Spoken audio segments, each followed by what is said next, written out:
Wait a minute. Ladies and gentlemen, you're not tuning into Punch Strong Boxing, aka Mr. Moonshine himself. I know why you hate me. I know why you hate that I support Teofimo Lopez as a fighter. I know why you dislike Teofimo Lopez. You know why you dislike Teofimo Lopez? And you dislike that I support Teofimo Lopez? Because Teofimo Lopez give me the bragging rights that your favorite fighter don't give you. Oh yeah, talk about it, Punch. Talk about it. Let me talk about it.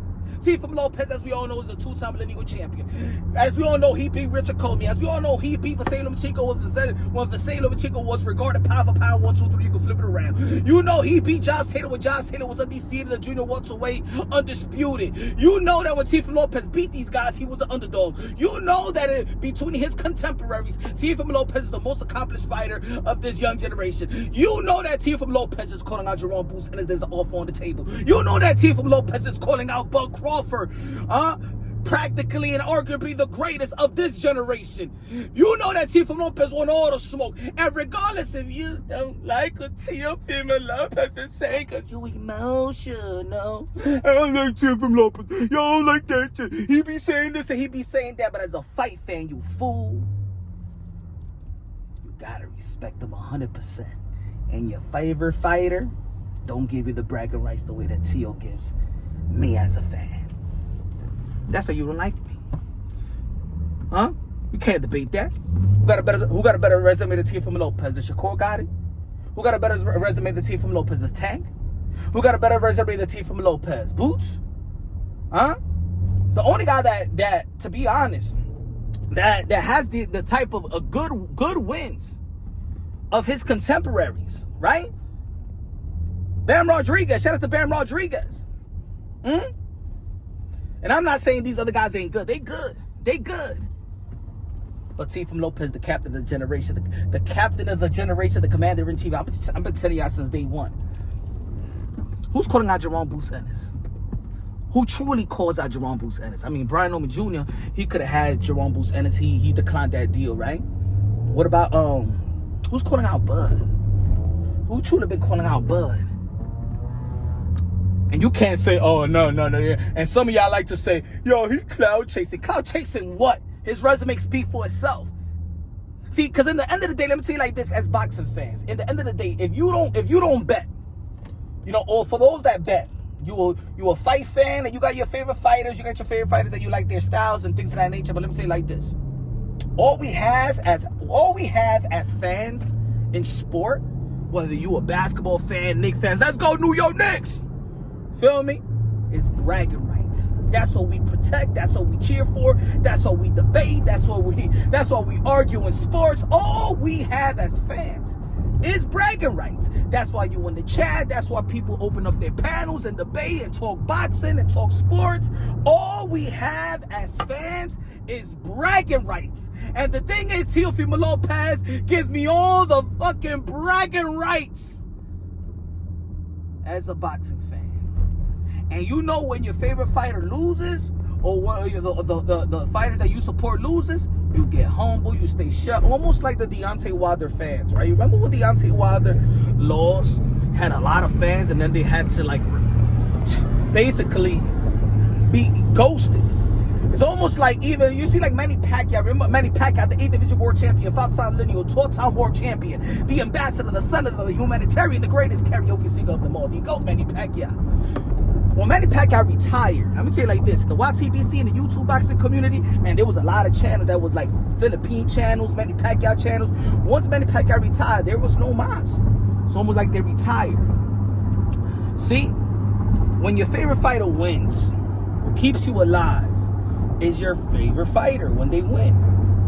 So of course, look, when Teofimo Lopez lost a split decision with George Camboso, there's no bragging rights. It's just the comeback story. That's what it is.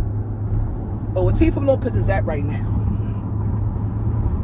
and the fight that he's asking for, you gotta respect it 100%. Don't you wish? Can you imagine if we had Tank? Shout out to Tank Davis. But you imagine if Tank Davis were to be calling out for guys like, yo, let me fight Teo. You know, I fought in the 140-pound division already. I did beat Mario Barrios. I want to fight Teo. I want to fight guys without the rehydration clothes and catch weights. Huh? I mean, Teofimo Lopez, put it this way. Teofimo Lopez never won a vacant title. I mean, look, Devin Haney got elevated as a world champion, right? Shakur Stevenson fought for a vacant title in 2 divisions, right? Gervonta Tank Davis as well, right? Or interim titles or junior varsity belts, right? Jerome Boots Ennis got elevated as a world champion. Virgil Ortiz haven't become a world champion yet. Ryan Garcia hasn't become a world champion yet. Teofimo Lopez had to become a champion, he had to be a Richard Comey.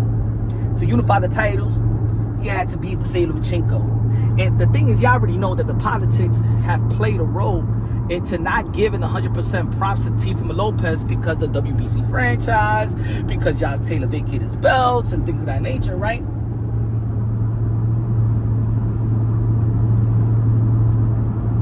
You wish, and let me tell you like this, and I dare any boxing fan will argue this, and you argue this, and you don't agree, man, you ain't no damn boxing fan. You wish that every fighter in boxing had Teofimo Lopez balls, cojones, statistical fortitude, and mental fortitude. You wish that your favorite fighter calls out those type of challenges. You know what I'm saying? Not the challenges that's, oh, they just calling this fighter out because, you know, it's an easy win. It's just the name. Teofimo Lopez is calling out for fights that everybody think that he's going to lose. Just like the Vasily Lomachenko, majority thought he was going to lose. Just like Josh Taylor, remember he was questioning himself before the fight after the Sando Martin, do I still got it? You thought he was going to lose. He's calling out Jerome Boots Ennis. Yes, you think that Jerome Boots Ennis is going to beat Teofimo Lopez. He's calling out Bud Crawford. If Bud Crawford would have given the opportunity, you think that he would put Teofimo Lopez in the hospital. He's calling out for fights that just doesn't match the expectations, but exceeds the expectation. And in the sport of boxing, the fighter that get the major props in the history of the sport of boxing is those that exceeds the expectations.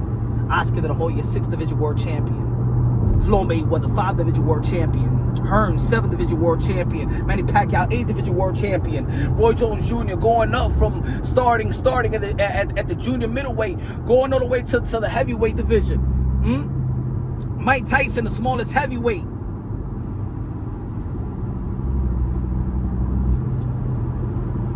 Teofimo Lopez dares to be great, unlike any young fighter of this contemporaries outside of Bam Rodriguez. Shout out to Bam Rodriguez.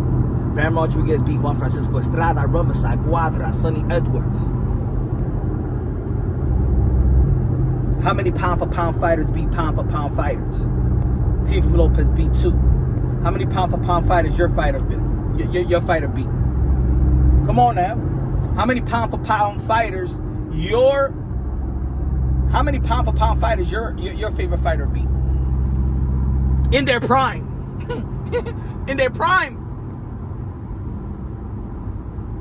And now he's gunning for 3-time lineal champion. Boots Ennis versus Teofimo Lopez is the best matchup to make.